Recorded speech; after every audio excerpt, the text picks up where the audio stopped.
সৌম্য সরকারকে দলে নেওয়ার পিছনে যে কারণগুলো আছে তার মধ্যে প্রধানতম কারণ হচ্ছে গত এনসিএল মানে বাংলাদেশের টেস্টের যে প্রিমিয়ার লিগটা খেলা হয় সেখানে সৌম্য সরকার টপ রান স্কোরার মানে 1 নম্বর রান স্কোরার ছিল সৌম্য সরকার। তিনি 14 ম্যাচে 633 রান করেছেন। আর অল্প কিছুদিনের মধ্যেই অস্ট্রেলিয়াতে 2 ম্যাচের টেস্ট সিরিজ খেলার জন্য বাংলাদেশ জাতীয় ক্রিকেট দল রওনা হয়ে যাবে। ইতিমধ্যে অস্ট্রেলিয়া এবং বাংলাদেশ দুই দলই তাদের প্রথম টেস্টের জন্য স্কোয়াড ঘোষণা করে দিয়েছে। বাংলাদেশও তার ব্যতিক্রম নয়। ইতিমধ্যে আপনারা জানেন যে বাংলাদেশ 15 সদস্যের স্কোয়াড ঘোষণা করেছে, যে স্কোয়াডে রীতিমতো সবাইকে চমক লাগিয়ে দলে জায়গা করে নিয়েছে সৌম্য সরকার। অনেকে ভাবছেন যে সৌম্য সরকারকে কেন দলে ডাকা হলো, যেখানে মাহমুদুল হাসান জয়কে স্কিপ করা হয়েছে।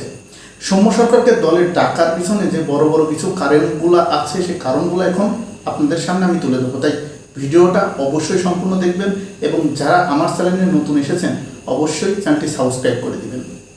দীর্ঘ 23 বছর পর বাংলাদেশ অস্ট্রেলিয়ার মাটিতে টেস্ট খেলতে যাচ্ছে, যেখানে আবিদ হোসেন সামি ভাই একটা পরিসংখ্যান দিয়েছিল বা একটা অ্যানালাইসিস করেছিল যে সচরাচর যারা ওপেনিং করে তাদের বিপক্ষে মানে সেই ওপেনারদেরকে দলে চান না বা স্কোয়াডে চান না আবিদ হোসেন সামি ভাই। সামি ভাই তার ভিডিওতে একটা ব্যাখ্যায় বলেছিল মিচেল স্টার্ক, জস হ্যাজেলউড বা প্যাট কামিন্স যেই লেন্থে বল করে, সেখানে আমাদের দেশে যারা ওপেনিং ব্যাটিংয়ে টেস্টে ওপেন করতে নামে সেখানে সাদমান ইসলাম হতে পারে, মাহমুদুল হাসান জয় হতে পারে, তারা যদি ডিফেন্সিভ খেলে তাহলে সেই ক্ষেত্রে বল ভিতরে ঢুকে এলবিডব্লিউ বা বোল্ড আউট হয়ে যাওয়ার সম্ভাবনা আছে। সামি ভাই তার বিশ্লেষণে যে দিকটা আসলে মেইন ফোকাস দিয়েছিল যে সে চাচ্ছিল যে ওপেনিংয়ে এমন 2 জন ব্যাটার নামক যে ব্যাটারগুলো শুধু ডিফেন্সিভই খেলবে না, মাঝে মাঝে আক্রমণাত্মকও হয়ে উঠতে পারে। মানে অস্ট্রেলিয়ার মাটিতে যে ডিফেন্সিভ মানে যেহেতু টেস্ট ম্যাচ, ডিফেন্সিভ খেলার থেকে ওপেনাররা আক্রমণাত্মক খেললেই ভালো ফলাফল বয়ে আনতে পারবে। এবং তার এই অ্যানালাইসিসের পিছনে ইংল্যান্ডের ব্যাটসম্যান বেন ডাকেটের কিছু ভিডিও তিনি সংযুক্ত করে দিয়েছিলেন। আমি সেই ভিডিওটি দেখেছি এবং সেখানে তিনি তানজিদ হাসান তামিম এবং সৌম্য সরকারকে দলে নেওয়ার যে বিষয়গুলো আছে তার ভিডিওতে তিনি তুলে ধরেছিলেন। সেই ভিডিও দেখে আমি একটা জিনিস আপনাদেরকে বলে দিতে চাই যে মিচেল স্টার্ক বা জস হ্যাজেলউড যেই লেন্থে প্রথমে বোলিং করে সেটা হচ্ছে একদম stump to stump, middle stump বরাবর বল করে এবং সেই বলগুলো যদি আমরা আমাদের ব্যাটসম্যান ডিফেন্সিভ খেলতে যায় তাহলে কিন্তু দুটোটা আউট হওয়ার চান্স বেশি থাকে। তানজিদ হাসান তামিম এবং সৌম্য সরকার দুজন মারকুটে ব্যাটসম্যান যদি ওপেনে নামে তাহলে হয়তো আমরা বিদেশের মাটিতেও বেটার রেজাল্ট করতে পারি। সৌম্য সরকারকে দলে নেওয়ার পিছনে যে কারণগুলো আছে তার মধ্যে প্রধানতম কারণ হচ্ছে গত এনসিএল মানে বাংলাদেশের টেস্টের যে প্রিমিয়ার লিগটা খেলা হয় সেখানে সৌম্য সরকার টপ রান স্কোরার মানে 1 নম্বর রান স্কোরার ছিল সৌম্য সরকার। তিনি 14 ম্যাচে 633 রান করেছেন, একটা সেঞ্চুরি এবং 4টা হাফ সেঞ্চুরি করেছেন।